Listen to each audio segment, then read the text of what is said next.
Today, I want to talk about concentration, the need for concentration, and the importance of concentration.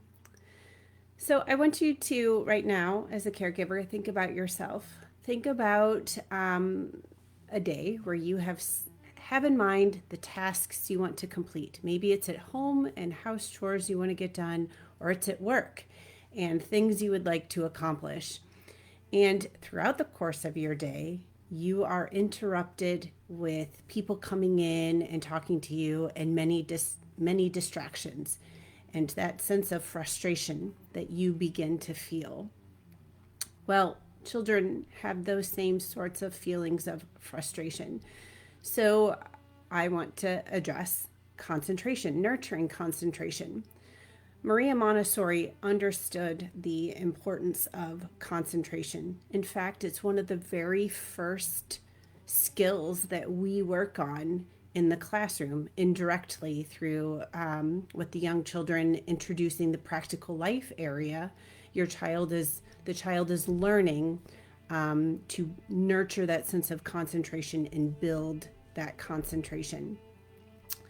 And it is very sacred in a Montessori classroom to have a 3 hour uninterrupted work period because Montessori teachers realize the value of being able to work without distraction.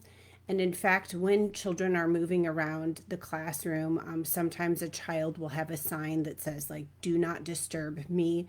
And a role of the teacher is to be one who minimizes distractions going on so the child can really get into that focus. And when a child finds that focus, we refer to that child as normalized. That child is deeply focused on the task, concentrating, isn't easily distracted by movement and things going on.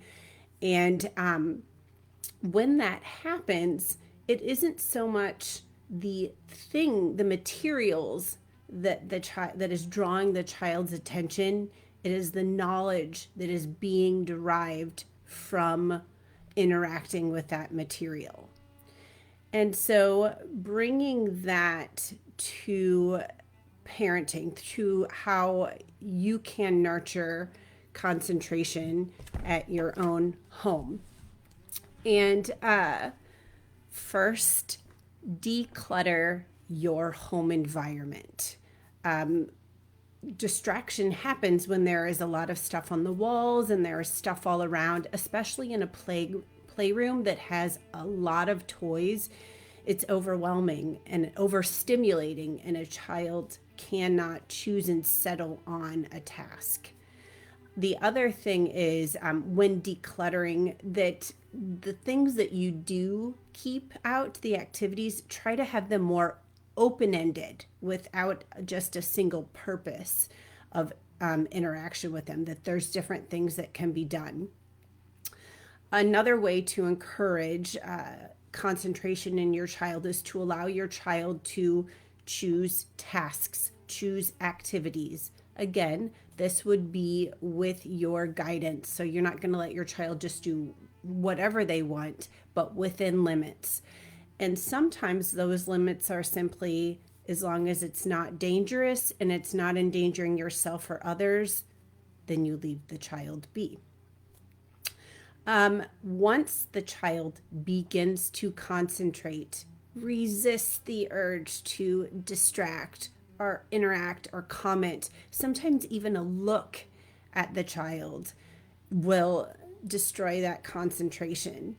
And Maria Montessori actually speaks on this. She is a quote from The Absorbent Mind, and she says, if a child's cycle of activity is interrupted, the results are a deviation of behavior, aimlessness, and loss of interest.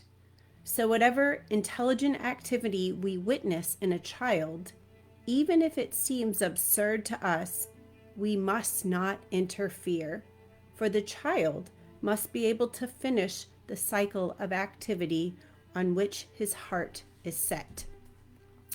And it's the same with us, just to be able to finish a task. We need to be able to finish a task to feel that sense of contentment, of accomplishment.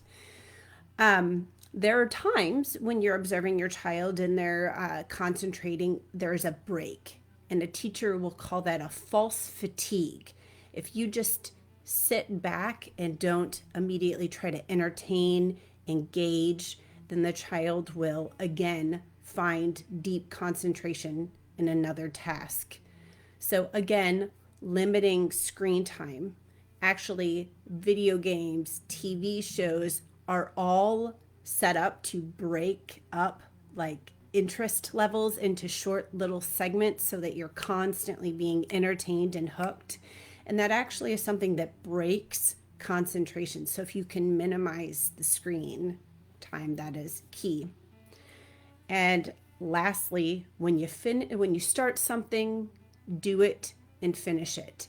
Just like I said a few moments ago, when you have the chance yourself to set out and do a task of your choosing, work through it, finish it, return it to where it needs to go or put it away and move on to the next task, you have a sense of completion, a sense of accomplishment, contentment. It is the same with the child. And when the child then gets that intrinsic motivation to seek out those sort of tasks that build that concentration again because of that feeling that they come away with, contentment, accomplishment. And that is what we want. So perhaps you've gathered some tips for yourself to help with your concentration and gathered tips for your children. If you are finding my tips helpful, please subscribe to my channel. In the meantime, follow me on Facebook at The Montessori Place.